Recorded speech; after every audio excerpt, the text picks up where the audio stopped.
Dito ko lang makakita ng grocery na walang basket. Yung pus yung pushcart.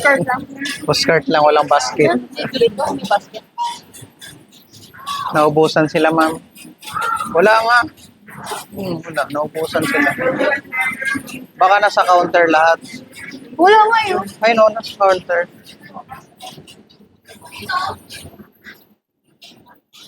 Okay. Koto mo na sila pa, so. Bigyan ka na na. Bigyan ka. Naubusan nga sila ng basket. Buti na lang may isa, oh. Nag-iisa. Hindi na talaga yung pa. Kaso lang madumi. Bumili yan? Strawberry. Strawberry.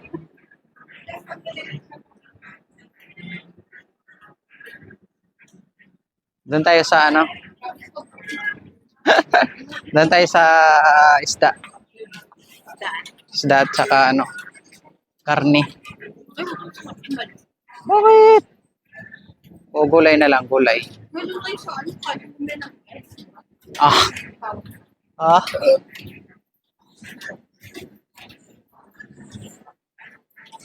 wala na kami, Maria. Sige na. Save. Okay na, okay na. Walang laman ang aming cart. So, mamaya, yan. Magkakalaman kaya ang cart? Siyempre, punuin ko yan.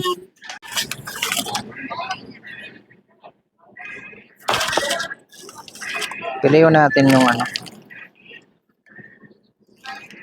maraming laman. Dito daw sa 489. Ha? Tagas na? Oo. Yung 1 kilo. Salmon. No? Ito ba yun? O yung maliit pa? Ito? So, kasi ba may maliit yun? Saan? Ito? Maliit lang. Ang isang lagayan lang. Ay, ito. Naka-save na siya. 3 o 2. Magkano ba isa?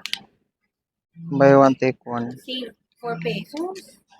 Hindi yung buy one, take one. Save 4 pesos. Buy 2. Ay, okay. Pero malaki to. Malaki na yan. Mas marami. Pwede siyang gamitan lang.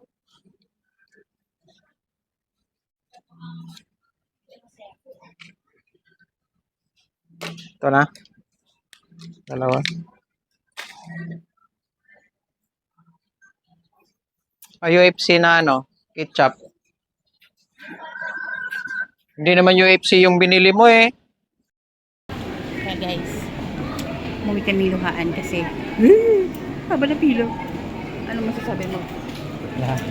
Iniwan na lang namin yung pinang-grocery namin.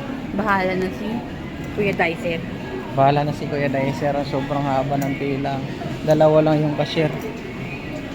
Baka bukas pa tayo makauwi. No? Kapasok tayo bukas. Paabutan pa tayo ng sirado ng SM. Hindi naman yan magsasarap pag hindi ka natapos. Dahil dyan, uwi na kami. Dala pa tayo. Oh, ang dami ng cart oh. Pwede nang gamitin. Nag-aayos kasi sila ng mga cart.